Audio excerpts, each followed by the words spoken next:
Welcome to the webinar in Advances in World War II-era Provenance Research, which is the first of 3 webinars organized by AAMC to highlight advances in the field of provenance research. And there are many. New resources, tools, and methodologies, and of course, some invaluable on-the-job lessons learned are some of the things we'll present to you today. I would like to quickly thank AAMC Executive Director Judith Pinero and Getty Curator David Saunders, who have co-organized this very impressive series, as well as the 4 panelists who I will introduce later who are joining us for the session today. As 2018 marks the 20th anniversary of the Washington Principles on Nazi-Confiscated Art, which were adopted by more than 40 countries, it is timely for us to consider where we are in provenance research in museums.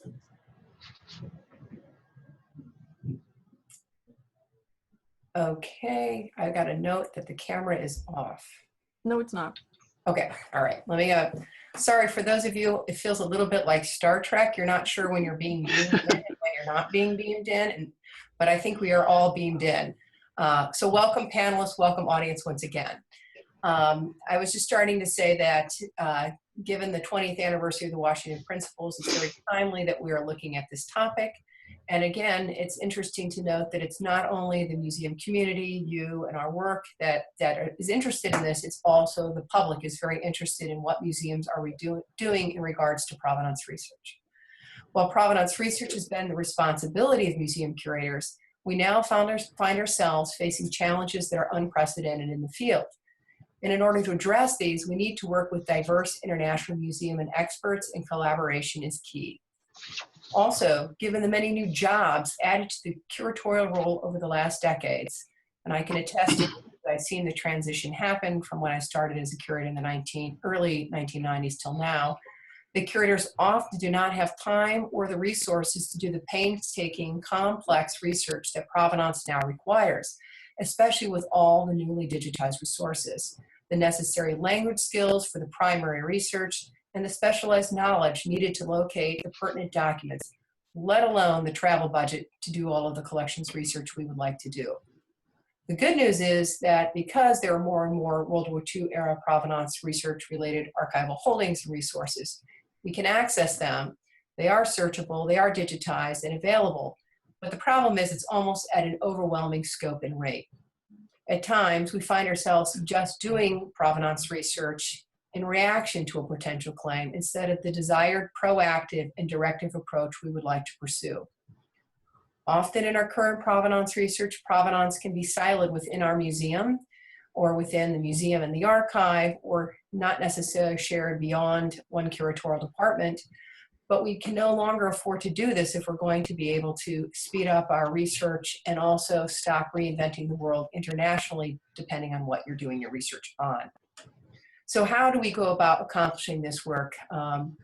You'll hear from the panels a little bit about addressing the advances. I'm just going to talk about quickly a few points I want to make in regards to our program at the Smithsonian. And one overall fact from that I've learned since I started focusing on this topic alone is that we know that there's no one method for research that fits all objects. Provenance research is not a one-off job. It's never just done or cleared. And each object has its own unique set of facts. To address some of these issues, in the late 1990s, the Smithsonian, which was one of the first institutions to develop clear procedures in response to Nazi-era provenance research, established a central program to facilitate World War II-era provenance research pan-institutionally at all of our 19 museums and archives.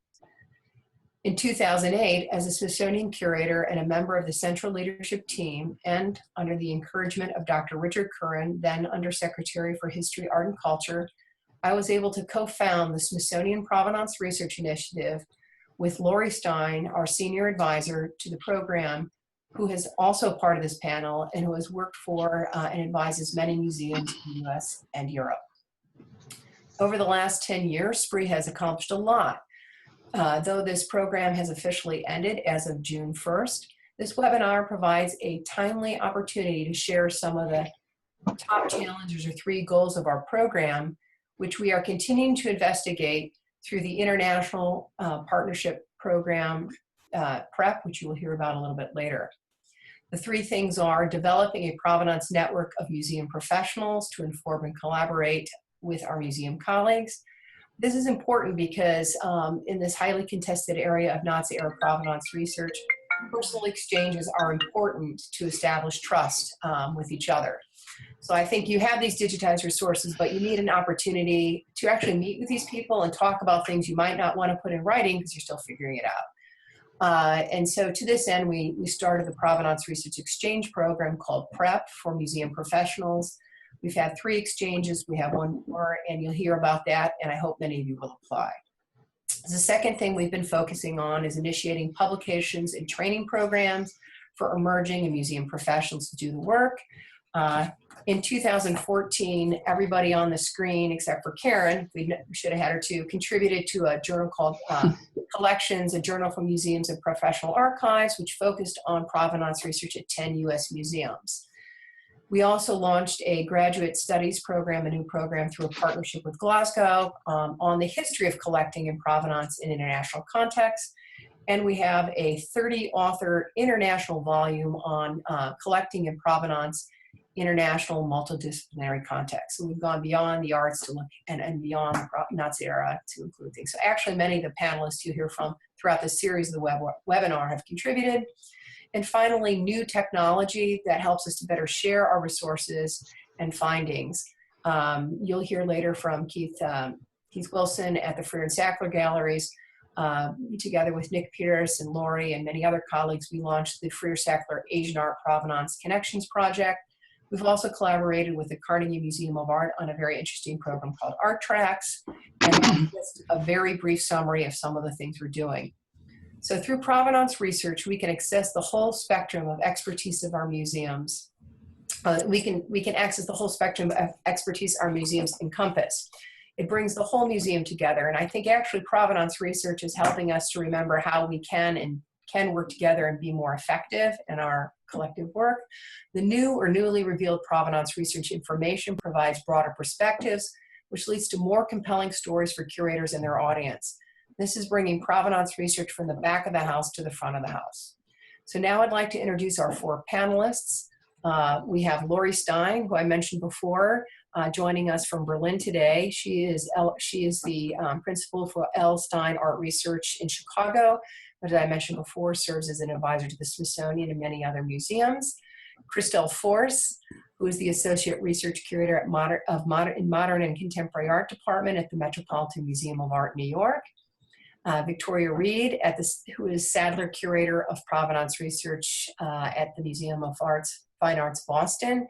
And Karen Daly, who is Registrar for Exhibitions and Coordinator of Provenance Research at the Virginia Museum of Fine Arts, Richmond. Welcome, ladies. Our discussion now will last about 45 minutes, and we're going to leave time for wrap-up and discussions. And we've organized our presentation along 4 general topics. So this will give us a chance to sort of allow each of our panelists to speak on this and for you to send questions. So the first topic we would like to address is actually, and I like to say, building on the pioneering work of Lynn Nicholas and her groundbreaking book, WWII-era Europa. And if you haven't read this book, it's a must-read for anyone doing this work. So the first topic is advances in the field. How has the field changed in the last 20 years? And I'm going to turn this over to Lori Stein, who also is one of the first persons who started doing this work full-time after serving as a museum curator, museum director, worked for auction houses, and now advises on several programs. So Lori, do you want to kick off this section?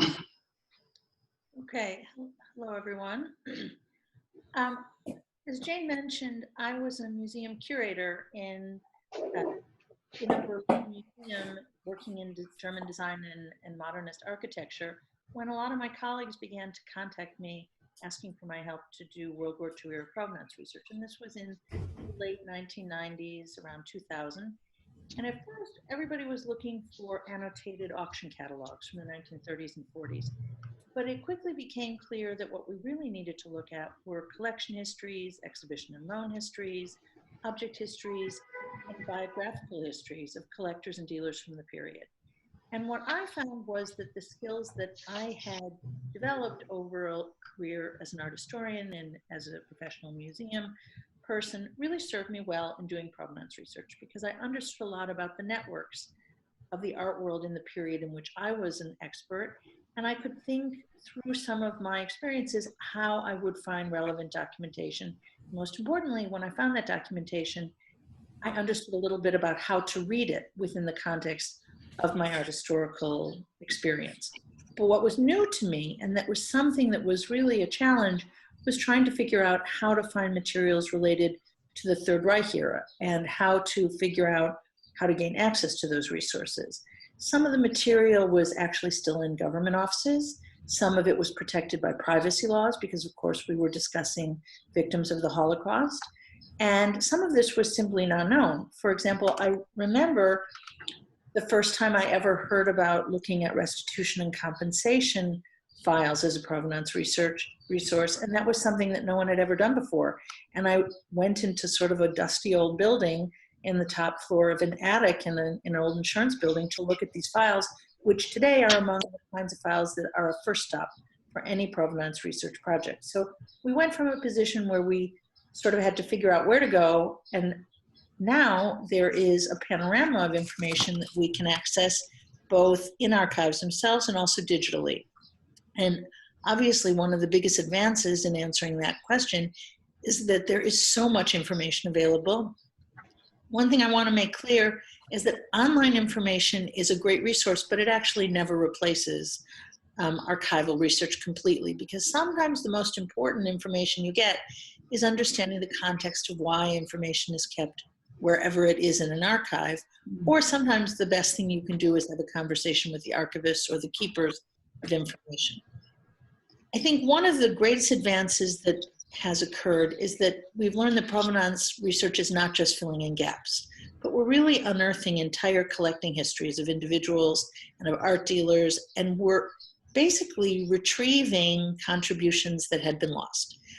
Of course, today, much of our provenance research is related to legal issues. In the beginning, it was more related to scholarly exchange. So that's, I don't know if you call it an advance, but it's definitely a development.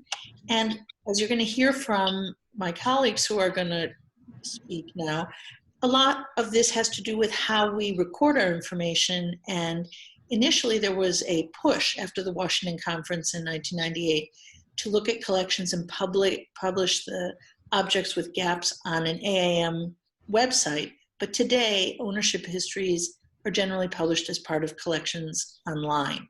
And do I turn it over to Christelle now? Sure. Yeah, Christelle. Hi, everyone. So to me, the topic advances in the field brings up the following points. Compared to when I started working in museums, now I feel provenance research has become a more specialized field. Don't get me wrong, a lot of people still do provenance in addition to their curatorial tasks, but there are more and more positions that enable people to fully focus on provenance, which is not a luxury, because it's, as we all know, a very complex, very specialized expertise, and it's very time-consuming work. So that's a major change.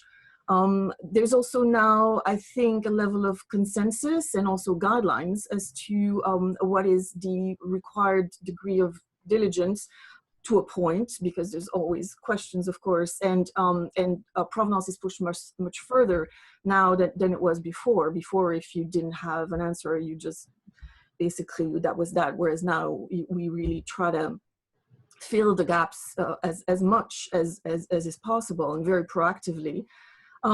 We deal with huge collections, so it is a major endeavor. The Met currently has about 457,000 objects online across 17 curatorial departments, and more than 350,000 of those works have provenance, and of course it increases every day. And so my department alone, Modern Contemporary Art, has 14,000 objects. So we're talking about really huge tasks. It is understood, I think, now that provenance is a work in progress. It's never really finished. because even when we check provenance as having been done, it needs to be revisited because new resources come to light constantly, new expertise, and so we need to not only tackle the 14,000 objects or whatever the case may be, but also go back to them periodically. I think that the fact that we've made provenance transparent and accessible online is, of course, a major change, and it's not only useful for anyone outside of museums who wants to know more about it, but it's also very useful to us provenance researchers, because we can then know which other museums have objects by a particular collection that we're interested in, who worked on that, so that's useful for everyone.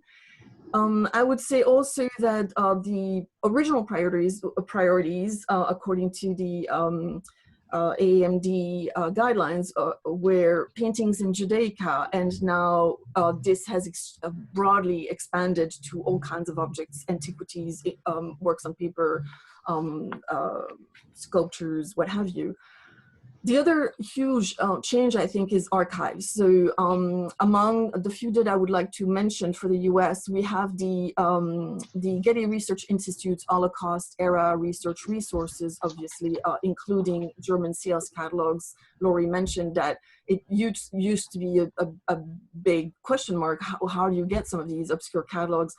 Now, many of them are online, especially for the period 1930 to 45, through the Getty Research Institute's website, and they also have research guides, collection inventories, etc. The Archives of American Art has a wonderful site with information on the Holocaust-era provenance research. The National Archives in DC has incredible records, including its international research portal for records related to Nazi-era cultural property. And this portal, which includes, I forget if it's 17 or 18 different international websites that are helpful for provenance research.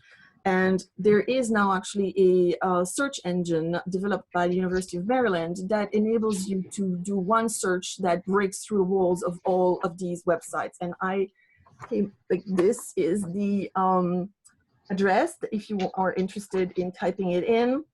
It's irp2.ehri/project.eu. And so this is a very useful site that enables you to do a search that clears a lot of barriers.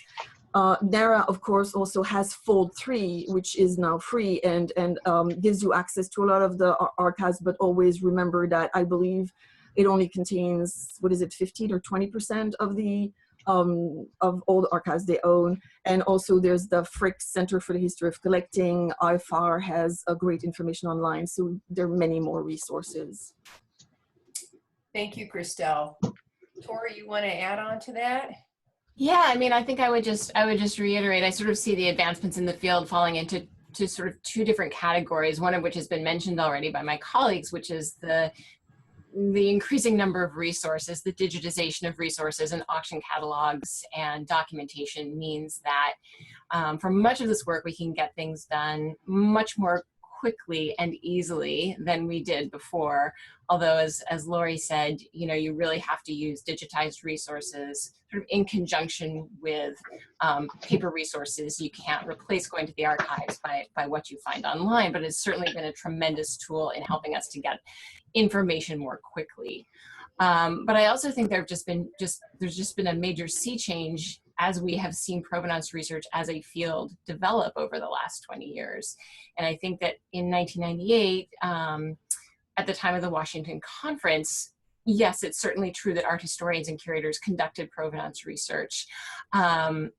However, provenance was really of interest to a fairly specialist crowd, and it was recorded in print books and catalogs, and you would go and you would pull up the exhibition catalog and you would see the most important owners and collectors listed. And suddenly there was a mandate for art historians and curators to really look at the details of these transactions, not just when things changed hands, but how, and not just the major collectors, but also the dealers and the agents. So what we saw was the need for art historians and curators to start asking and addressing questions that they'd never been asked to address before, and becoming familiar with new methodologies, not just recording the history of ownership or the provenance for work of art, but also analyzing the historical circumstances under which things changed hands. So what we've seen is really a body of knowledge grow. There was no real canon for us to look to, I think, around the year 2000.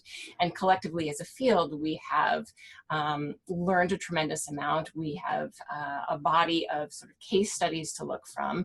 I think collectively, we all know a tremendous more than perhaps we did at the beginning, and can ask slightly more nuanced questions. We're no longer just looking for gaps. We're looking for evidence of forced sales. We're no longer just looking for, you know, the red flag dealers that were published in the ALIU lists, you know, during World War II. We have a broader sense of sort of what to look out for. And I think I would also say that it's hard to really look at advances in Nazi-era provenance research in a vacuum, because there's also been a tremendous amount of attention paid over the last 20 years to the provenance of antiquities and to how looted archaeological materials get onto the market, which has prompted new questions about due diligence and about not just what we know about an object's past, but also how we know it. How do we verify provenance? How do we ensure that we are being diligent as we build our collections and not just as we record our collections? So that to me is a kind of interesting development that I've seen over the last 20 years. Great. Great, thank you. Karen, would you like to comment on this? Because especially you're at the Virginia Arts in a different role than a curatorial role. Yes. Hi, everyone. I would really just reiterate strongly what all my colleagues have already said, especially the point about not relying on digitized resources only, how important it is to understand the context and get a fuller perspective. I also wanted to reiterate how important it is to recognize the exemplary work that the larger museums have done in building this canon, if you will, or I think that Tori mentioned before, especially museums like the Met, NGA, Boston, Getty, not excluding anyone out there.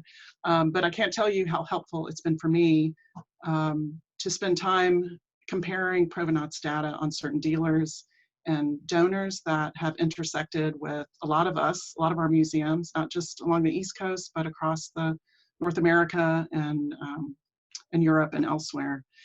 So I just wanted to reiterate that, because you can get more perspective by comparing these notes, and also sometimes get helpful leads for your own project.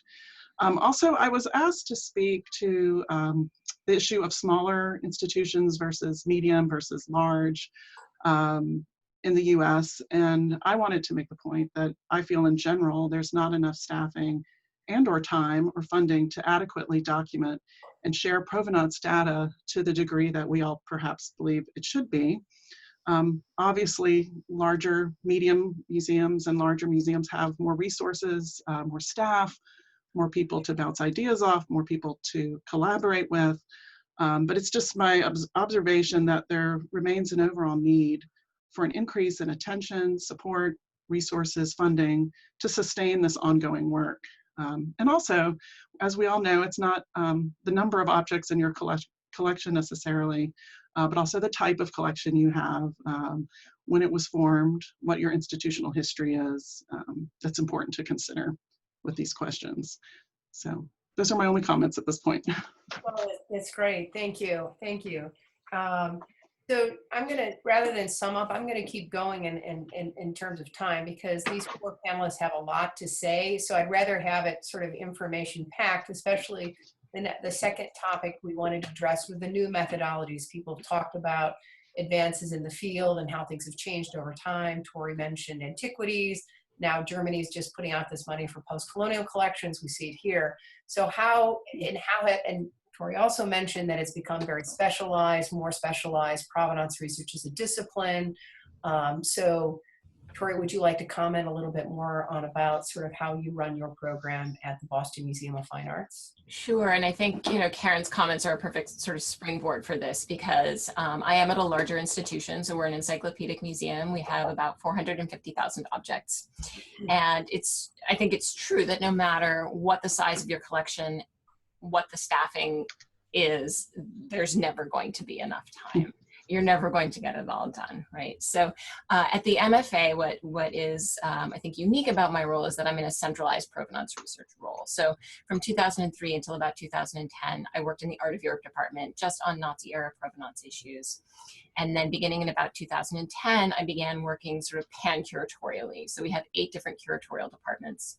And I liaise with each of those departments on provenance issues.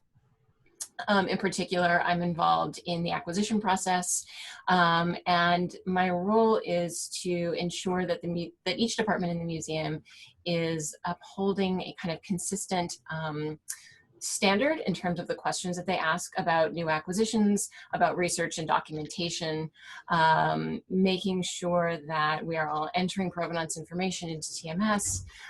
So there's a kind of standardization part of my job.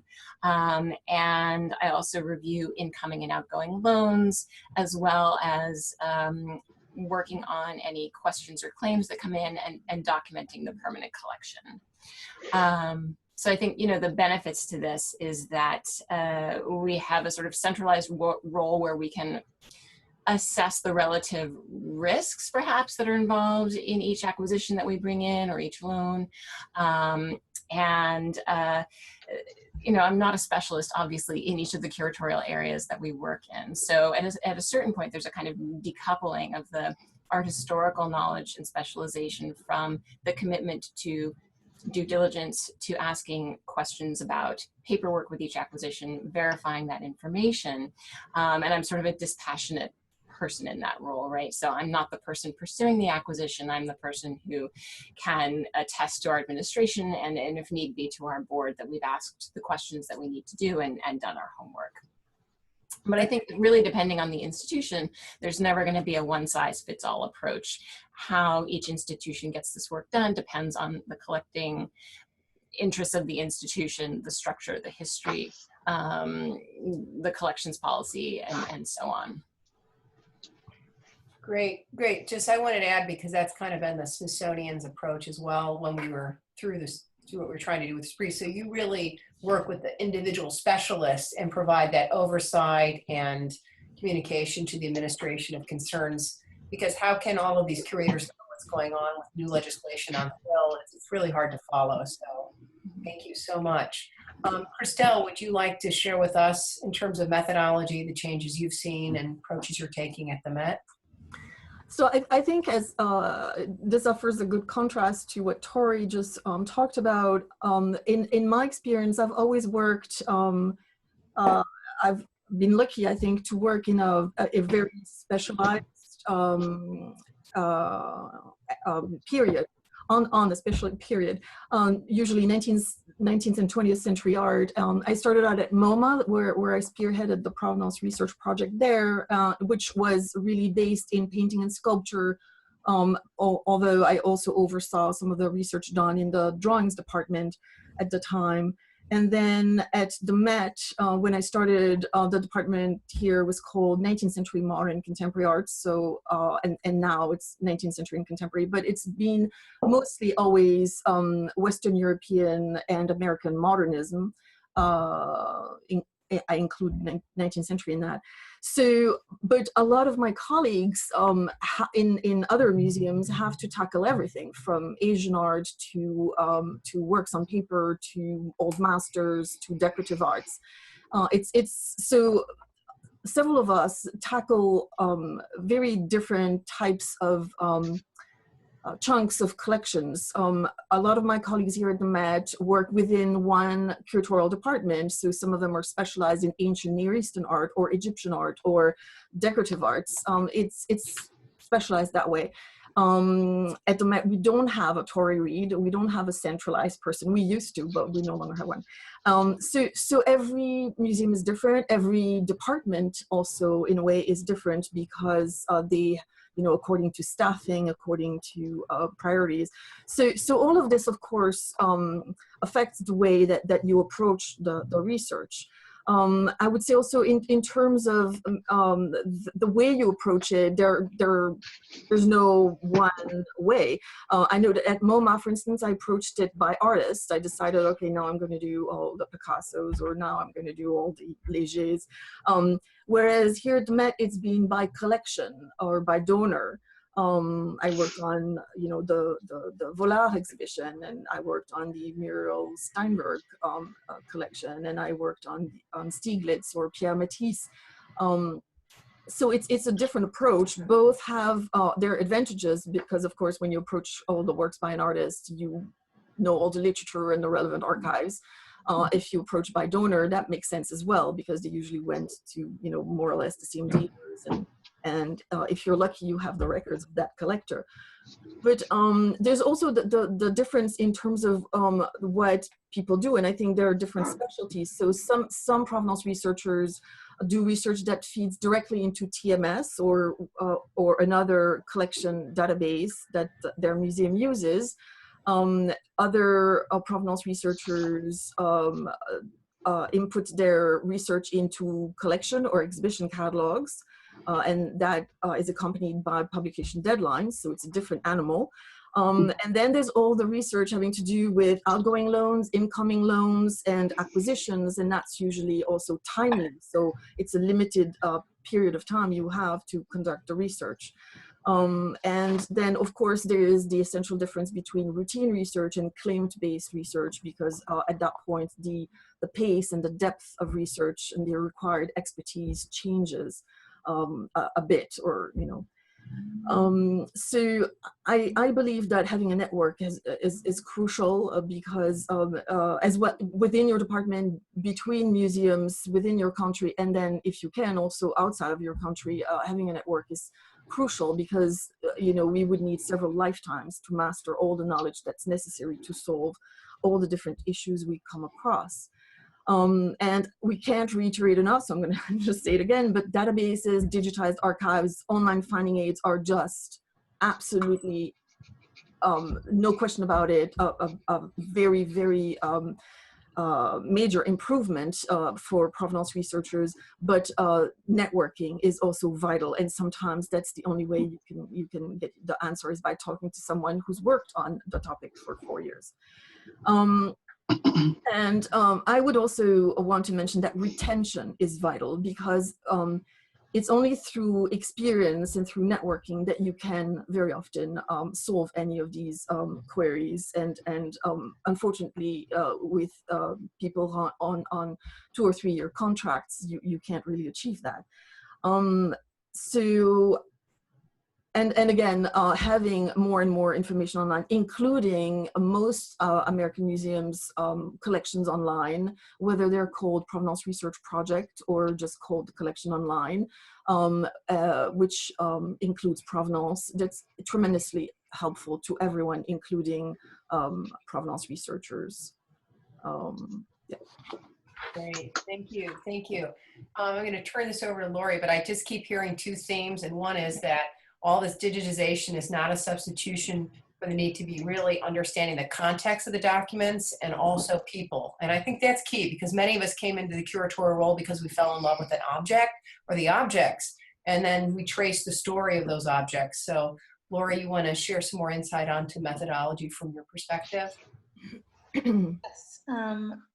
In fact, I think that if we're thinking about people, it's very important for us to recognize that in part, the methodology that we developed doing provenance research is very much tied to the methodologies of some of the really amazing curators who work tirelessly over, generations to learn about the objects in their collections and record information about the objects in their collections and do provenance research as fully and possibly as they could over that with the resources that were available at that time. So the first stop in any provenance methodology is usually to look at what information is known about an object. So in terms of looking at object files and records and curators notes and exhibition notes and things like that, always go back to your original sources, because sometimes the greatest answers are among the materials that you already have in an institution.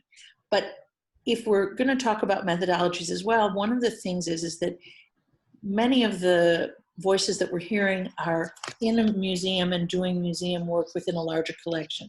So there's systematic provenance research that one often does in an institution or in a department, where you're looking at an entire group of works from either of one medium, one time period, one artist, one collector, one dealer, or there's sometimes more specific provenance research that's related to more claim-based research. And so you have to differentiate a little bit between the systematic and the claim-related research.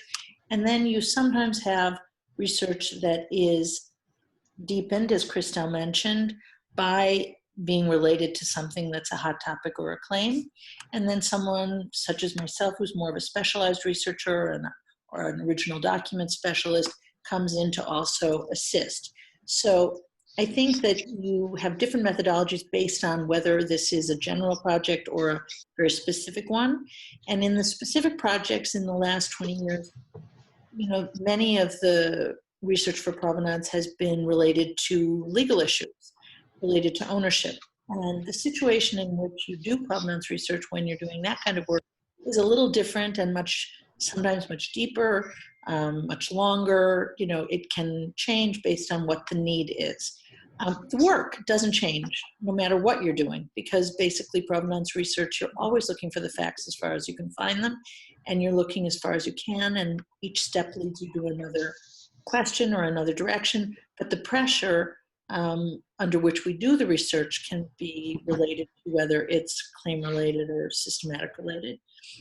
And also, what we need to know is that sometimes it's like a little bit like the goalposts are changing here, that we did the research maybe 15, 20 years ago, and we were following guidelines that we knew then, or the kinds of following the restitution law examples of the post-war period. And some of these things are changing now, so that some of the requirements and the methodologies change because we've had to learn about things beyond art history, almost having to work very closely with legal departments, and also trying to understand some of the actions and behaviors and situations of the decades in the post-war period until today.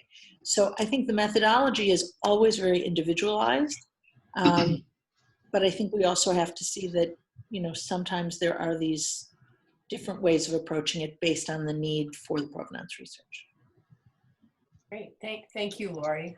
And Karen, would you like to comment it again, as well as, because you are in a department in exhibitions, you have multiple hats. Yes, sure. In general, I find that I'm seeking more collaboration across key departments, working towards shared procedures to research and share the data. We're in the process right now of updating and sharing a great deal of our provenance data in TMS, and working towards making more of this information public through our website. A little bit about our museum. We are also an encyclopedic collection spanning approximately 6,000 years, representing almost every major world culture, over 40,000 objects. We have 10 curatorial areas, so the work of provenance research varies quite a bit between those departments. And provenance research is, of course, within the curatorial purview here. I would estimate that there's more of a focus on incoming acquisitions, but also recently we've had some dedicated research projects just focusing on provenance research of certain areas of the collections, with dedicated interns or curatorial assistants, which has been wonderful. And it's been across the board in our ancient Greek and Roman, Old Masters, European modernism, African art. So we're working to get this information, this updated information online. A little bit about my role as the coordinator of provenance research. It evolved out of a need to have one contact person for queries or inquiries involving the ownership history of our collection. In the early 2000s, I was assigned the task of evaluating what were our covered objects per the AAM guidelines at that time. And then we had 2 subsequent claims and restitutions. So having that, again, a centralized person was useful to sort of maintain and track and document the details of these cases and the chronologies. So we were all working from the same page, if you will. So almost 20 years later, I would say the main areas in which we approach and update provenance research, acquisitions, clearly, focused research projects, which are wonderful. I hope that continues. I respond a lot to inquiries, working closely with the curator to craft a response. A lot of my job is assessing outgoing loans, and that's a lot of my deadline-driven work. Also incoming loans, exhibition contracts, all those issues, and updating provenance information for TMS and eventually the website. I also do a lot of educational lectures throughout the community in Virginia. I do think having a central point of contact, although it's very overwhelming for one person at times, is a good way to keep track and can be consistent in how we approach these processes. But I'm not sure if it's going to continue as the best option in the future. So I feel like we're kind of in a transitional time, maybe. And I wanted to point out with this effort to collaborate across departments, and a recent project that we're working on here is it's focused on a collection, one donor, and it's we're hoping to make it an exhibition in the future, and we've been able to successfully share certain tasks between the archivist, registration, and curatorial to create some building blocks for this project moving forward, such as one person working on translation of certain documents, one person is doing a chronology of the collection, and so forth. And so I hope that'll continue as well. And I wanted to share one thing that we're trying here with TMS is that we have assigned 3 levels of designation to our provenance data internally as we enter it into TMS. And it's not scientific, we're still learning, you know, it's a learning process, but we have 2 internal categories. One is basic, which means someone has entered maybe 1 or 2 names, not necessarily chronological, it's just barely any information. And then internal intermediate, which can encompass a lot, but you know, perhaps a few files were looked at, the accession card, maybe some publications were examined, and it's in some kind of chronological order, but it's still not really authenticated enough to share online, or has really not been vetted. So, and then we have the third, which is we call external public, and that links to the website, and that's you know, again, you can never end in the research, and you keep revisiting it, but it's at least in a format in the chronological order with the punctuation. The standard format is established by AAM Guide to Provenance Research some years ago, but it's in that format with notation. So again, people can build on it and revisit it, and that's been.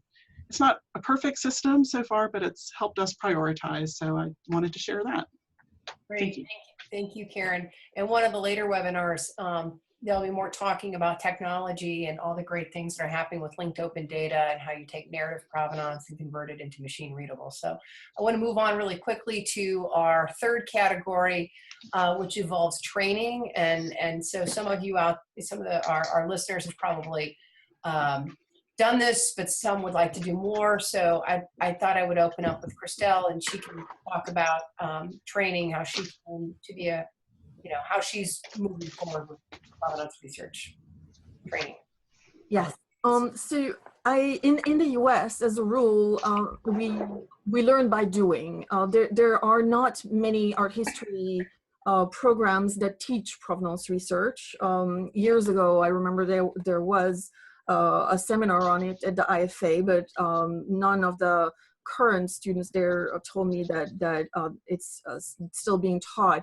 Nancy Yeaty has been, who was a curator specialized in provenance at the National Gallery of Art in DC, teaches a class on provenance research at the University of Maryland.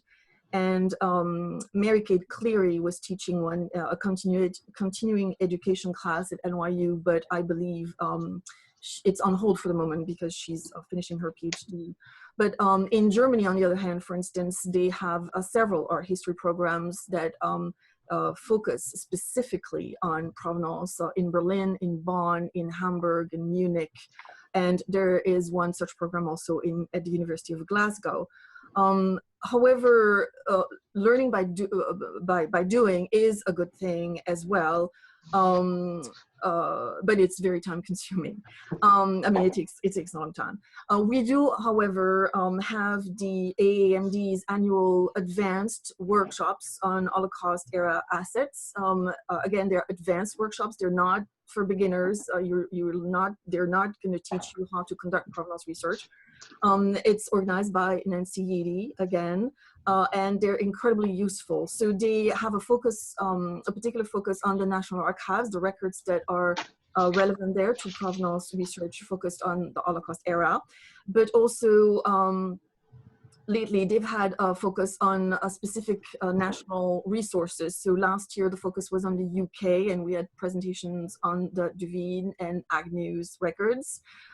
This year the focus will be on Dutch archives, principally the RKDV, and the application period for the upcoming AAMD workshop on Nazi era assets is current, so contact the AAMD for more information if you want it. It's going to take place in September. The next AAMD workshop, I believe, will be on French, with a focus on French archives. The AAMD also organized a workshop focused on antiquities, which Tori can address because she participated in it. And otherwise, to come back to networking, which we cannot insist enough we cannot insist enough on its importance. That brings us back to the German-American Provenance Research Exchange Program for museum professionals, which started in 2017 and will go on through the end of 2019.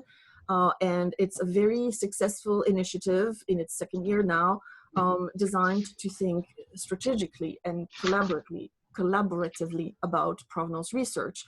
And in fact, 3 of us, or us panelists, are on the steering committee of PrEP.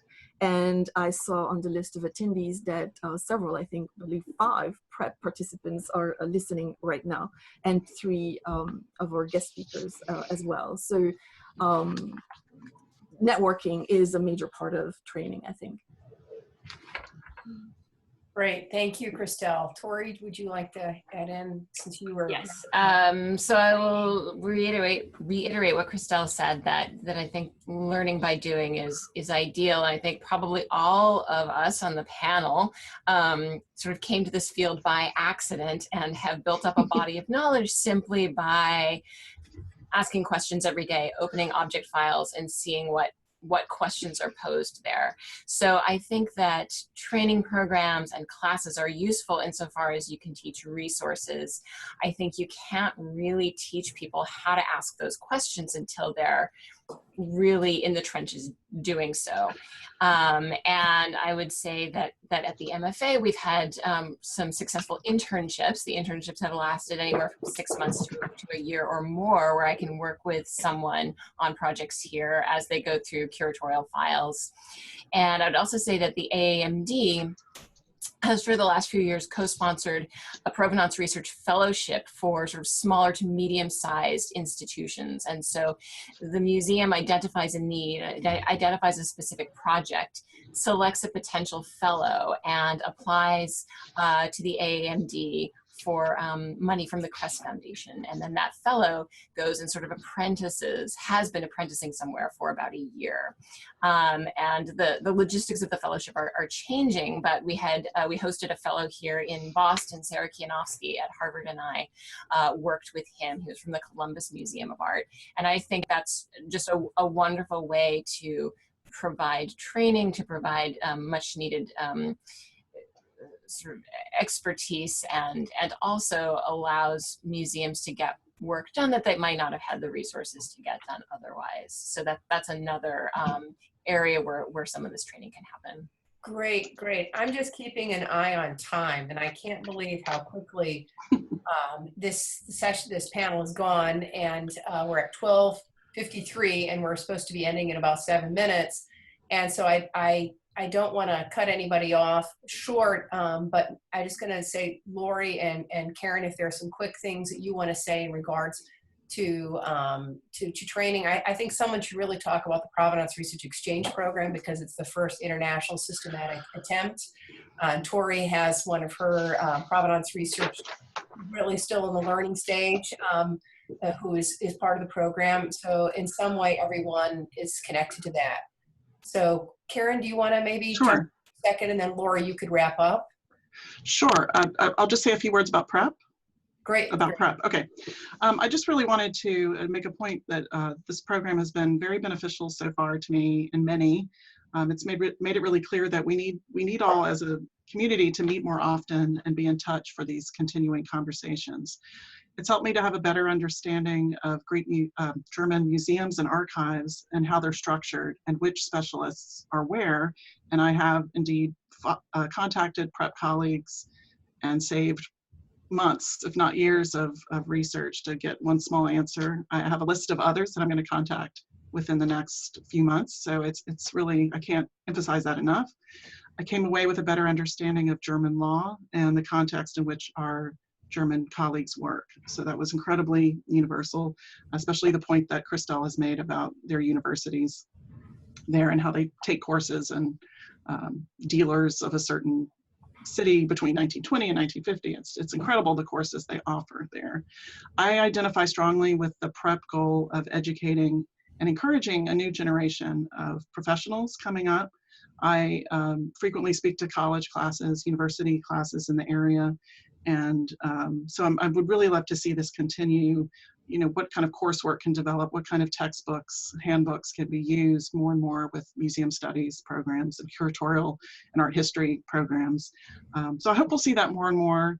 And then I'll say PrEP has really energized me to reach out across departments within my own museum to help try to tell these stories about the objects and their owners and bring that more to the visitor experience. Great, thank you. So I'm going to say, Lori, why don't you share on methodology, and then each of you can kind of wrap up with some key points you want to leave everybody with, like something that we haven't covered. We were going to do the 4th lessons learned, but I wanted you to comment on methodology because training, because you've trained more people than I know anyone else in so many capacities, Lori. So thank you for all you've done for the Smithsonian, but really the field at large. It's amazing. Thank you. I think actually I would say I've had mutual training with everyone who's participating in this webinar in different ways. I've worked with every one of those of us who are speaking here and many of the people who are listening to the webinar.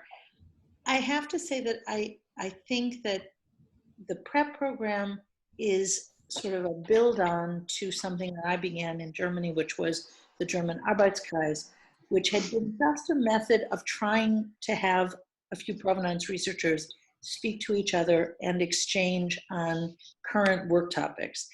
That group has exploded. It's now over 200 people in Germany, and it's evolved into the PrEP program. And I am a firm believer in networks because you always have to communicate with each other, because we're talking about information that was a long time ago, 70 plus years, sometimes longer than that. And we all have to try to understand what it is that we are working with and how to understand the information that we are developing and how to look and find what we're seeking. So I think that any kind of network and exchange is the most valuable training we can have. And I want to say that one of the goals of PrEP from the German side and the American side was to integrate curators into this training and integrate lawyers if possible, or digital and IT people, because basically it's not just one resource that we need to know how to network with. We need to know how to network with each other. And in fact, I think that one of the successes of the PrEP program has been that some of the curators who wouldn't necessarily realize how much provenance was a part of work that they could do have become part of the dialogue. And so I would just say that provenance research is always ongoing. One thing that we have to lesson learned is it's not, you don't ever find the final answer. You know, I would say Tori and I can both attest to the fact that even when we think we found the answers to things, sometimes later a scholar does something about an artist or about an artwork and you learn something new. The question is, we need to always keep going back to it, and we need to know that we're always just as good as the information we have at this moment. So there should always be a little bit of a disclaimer with any provenance research. That is a great soundbite. Every Christelle and Tori and Karen, do you want to add one soundbite? I see we're down to 1 minute. We didn't really have any questions. We had one TMS question, and we can address that offline. Just a quick wrap up, Christelle, that you want to leave people with, Tori, and then Karen. I think probably the question on everyone's mind, the elephant in the room, is the question of funding. How do we fund this research for our institutions? I think it's a big question. And for instance, knowing that Germany has an annual budget of $7 million for provenance research, which is organized and assigned centrally, federally. It's puzzling that we've gone this far in this country, even though our institutions are private. We don't have, I mean, except for some, but it's mostly private collections, and so we, in a way, invent the wheel in each institution. But we've gone very far, and we now have these provenance research projects in many museums and or collection online, including provenance. And I think we've accomplished a lot given the means that we had. Thank you. Yeah, no, funding. Tori? I guess my takeaway, if I was the biggest lesson learned is that you're never going to be able to answer all the questions you set out to answer, which is something that Lori alluded to. And so when you're basing a decision on provenance research, it is my belief that a small leap of faith is almost always going to be necessary, because you're never going to really be done. Karen? Yes, I share that sensibility. I wouldn't necessarily wouldn't say done is better than perfect, but good enough to share is maybe better than perfect. I've learned that sometimes it's better to put the provenance information you have out there, with the caveat, of course, as we've all mentioned, to share what you have and what you have authenticated so you can build on it. It doesn't always have to be, it's hard to find that point, but learn to let go. Well, I thought that we would have more questions coming in, so I was going to leave a little more time for that. So I actually like the conversation that we've started. The fourth category that we had were sort of lessons learned, but also we had a question ourselves that, you know, what have been your challenges in conducting provenance research in museums? Some of that's been answered.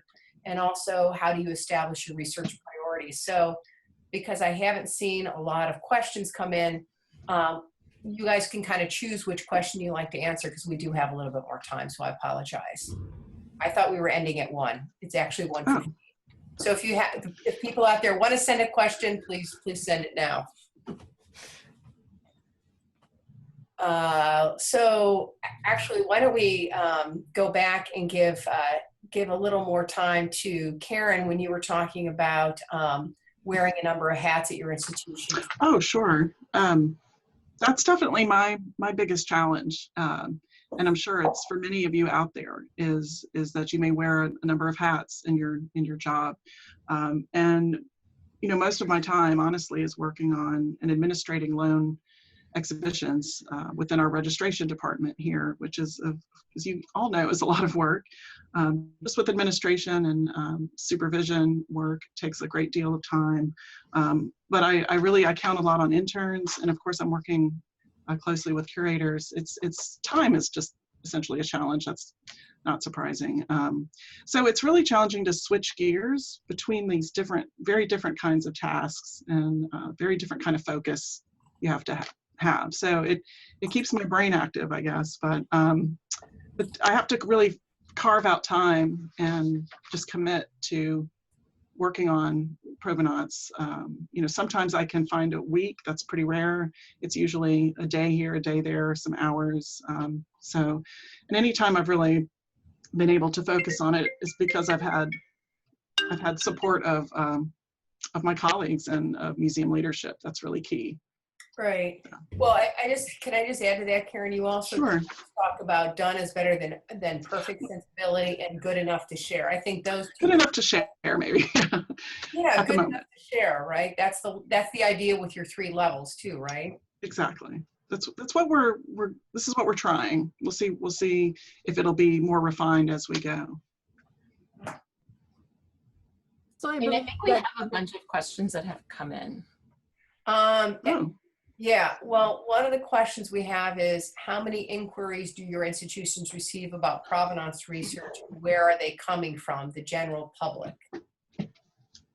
it varies a lot. I remember that when I was where there was a contact email at MoMA, most of the questions I had was from high school kids who basically were hoping I would write their paper for them. And then I've had a lot of those. At least they're interested. They've heard of provenance. and then occasionally it's very interesting input. Someone who says, you know, I've researched this, I can help you with this. Can we get in touch? Occasionally it's a query having to do with provenance issue. Are you sure about this name? Maybe it's that other name, things like that. Great. Tori, you were going to add to that? No, I wasn't. Okay. Sorry about that. Okay, we've got another question here, or a comment and a question. It's great to hear how much work has been done in Germany because Switzerland has played such a huge role in post-war art market. It would be good to know what kind of progress has been made there. So Lori, since you actually advise Swiss institution, you want to take that one? Sure. The Swiss did a report around in the early 2000s. They had a big commission where they literally had two art historians and then a group of people, and I was one of them, who had access to all sorts of resources by law that have not been accessible before or since. And they produced a major study. That was a beginning. And there was a lot of uncertainty early on about whether or not, you know, how much openness would be from the Swiss archives and the Swiss dealers and whatnot. And I have to say that having worked in Switzerland for many years, I'm very impressed with how much progress has been made and how accessible many of the resources are. Some information is still not accessible if it's in private hands and a private dealer's hands, but generally there's a sensibility that this information is important and more information comes accessible every day. And I gotta tell you, the Swiss archives are networked together in a wonderful way that you can really find what's available much more easily than in most countries. And Swiss museums are doing provenance research now, and they are working hard at it. And some of the Swiss institutions have more online than most of the German institutions. Great. Okay, here's another interesting question that I think Christelle might be fun, or any of you can comment on. Has anyone considered whether or how to indicate provenance that is confirmed by publications and archives versus only word of mouth from the dealer? Oh, wow. Yeah, Yeah. I actually just wrote an essay about that very issue. Jane, I don't think you mentioned that you're publishing. Oh, I forgot. The 30-author book. Yes. Book on provenance. With the planned publication is 2020. 2019 it will come out. Yeah. And so I wrote about that very issue, the fact that provenance is encapsulated in this bare bones, you know, list of names and places and dates, very often without footnotes, means that very often when people read it, they don't know how reliable it is. When was it done? Who did it? With how much care? What is it based on? It's very it's an issue, and we need to really think about that. Personally, I think it's an issue that's very dear to me. Yes. But it's particularly critical, I think, now that we're working, well, in my role, working on antiquities provenance and new acquisitions of antiquities. You know, everything has a provenance to 1970, right, which is the threshold we're all supposed to be using. So really the critical question is, where does that information come from? Is it simply a statement from someone who wishes to sell the object, or can it be verified? And so when we keep track of provenance information here, I always try to include a footnote indicating that this was verbal information provided at the time of the acquisition. That's great. Yeah, I think footnotes are key for that, to reveal those kind of aspects. Great. There's another question here that I think this is a broader one, but how would you advise a tiny museum with 4 problematic European paintings to start research? We have 3 curators and no time. Are there funding resources you can share with us? Well, I would say apply to prep, at least one person. That's just kind of an aside. Maybe Lori, you could address this because, you know, we had a problematic piece at the First Sackler Gallery that happened, and Lori actually developed a whole kind of report and strategy of how we would address that, or if anyone else wants to. Isn't the Crest Foundation funding positions to do precisely that, to focus on provenance research? Well, there's the fellowship through the AAMD for museums. They have to have a particular operating budget, and I don't know what it is off the top of my head. They also have to be AAMD institutions. So I don't know if that is one, you know, possible source of funding, but it might not be the perfect fit. Yeah, I think IMLS wants to offer more opportunities for funding. That's come up in some of our roundtable discussions. But in terms of strategy, Lori? You know, until recently, I would say that the National Galleries, Nancy Idy, fulfilled a bit of a function of someplace that one could go to and ask questions as you were trying to figure out what to do, and if you could get advice on doing some of the research. And unfortunately, now that Nancy's retired, I don't know if there's an institution that will pick up that mantle of being, you know, a generous institution who can help advise on that. In terms of a strategy, I think that that's what we're all for, you know, other colleagues at other institutions, not us 5. I mean, essentially, you know, hopefully you can write to a colleague at a local larger institution and ask them, and then they can put you in touch with other people who they might know. That's where a network really helps.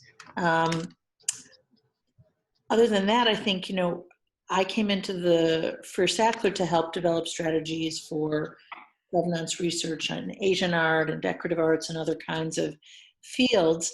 And we have an online resource book that you could always look up and download that would give you a sense of how to start. In terms of funding, I think that's really a very important and critical question.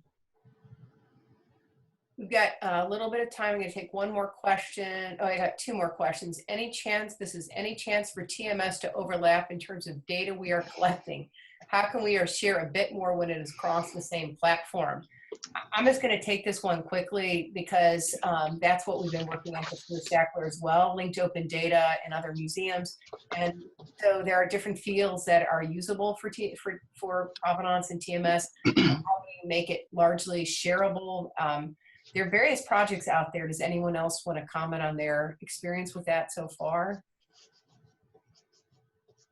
Okay, no one wants to do. We're going to take one more question. How about, because really the provenance resources and technologies, whoever asked that question, stay tuned for the other 2, especially the final one, that will be addressing some of those things. Let's see. Building on Christelle's comment about funding, have any panelists seemed interested in support of provenance research? I like this. From boards, trustees, and museum administration evolve over the last 20 years. Well, that's a tricky one. I think we've seen that our trustees take it more seriously, right, Lori? Once we started the program more in a focused manner at the First Sackler. Any other comments from my colleagues there on funding within your own museum or administration? Well, there's a question of funding and there's the question of sort of interest and support, and they may overlap, but I think they're two separate things. I mean, at the MFA, my position is funded independently. It was funded as part of a capital campaign, which I think is a brilliant idea. You know, instead of pursuing someone to fund a gallery, you could pursue someone to fund a provenance research position. In terms of educate, you know, there's a role, I think, for the institution to educate trustees and collectors, particularly if we are trying to build our collections diligently. We need to play a role in making sure that our supporters, our trustees, and our collectors have the information that they need at their fingertips to collect responsibly and to work with us responsibly. So I would say that that may mean working closely with the development department, holding workshops, bringing the question of provenance into collections committee meetings. So even if you don't go into a tremendous amount of depth, it's a topic that people are at least familiar with in passing. That's great. That's great. Okay, we've got 1 minute left, and I just want to follow. There was a comment here that I think that's worth ending on because it kind of sums it up. It's a question that says, Victoria Reed mentioned that collectively researchers now have a better idea of what to look out for while researching. Is there a list that exists of those names, galleries, dealers, that should raise red flags? And I think this is a big question because we've been talking about no object, one story, one dealer, collector, that there's no, you know, you can have a systematic approach, but Laura, you want to comment on that one because I think you've had the longest experience from when these red lists were first published and how that has not been changed and updated for a variety of reasons. What I would say is that such a list would be perhaps the post-war Allied lists that were made that you can find on websites like the NARA website. However, they're very dangerous, those lists, because they were just lists of names that people knew of or thought of, and they become really a bit of a dangerous trap. So I think it's sort of like the same thing as a best practices idea. If you have a sort of a checklist of what needs to be looked at in order to determine if something is a red flag or not, you're inevitably going to fall into your own trap. Basically, the lesson that we need to take away from provenance research is that there is no generalized answer in any inquiry in provenance. Even if it's the same dealer, even if it's the same group of objects, you need to look at it individually because every single object and every single path and every single victim and every single dealer, everything traveled an individual path. And that's our job, is to try to find out those individual nuances. So I think that we shouldn't have a list, but we can always just, you know, you can read the information that is put out on different websites or the Frick has a great website, the Let Daughter Foundation has one. There's lots of places you can look, but I wouldn't be in favor of such a list. Great. All right, well, we are actually now at 1:16. So I want to thank the 4 panelists and AAMC for organizing this and really encourage the attendees out there to continue the next 2 sessions that all that information is posted. The next is June 12th. This is June 12th. I'm sorry, June 19th, going beyond World War II era provenance research. So I hope you all will join that and the one that follows. Thank you very much. Thank you, Jane. Thank you. Thank you.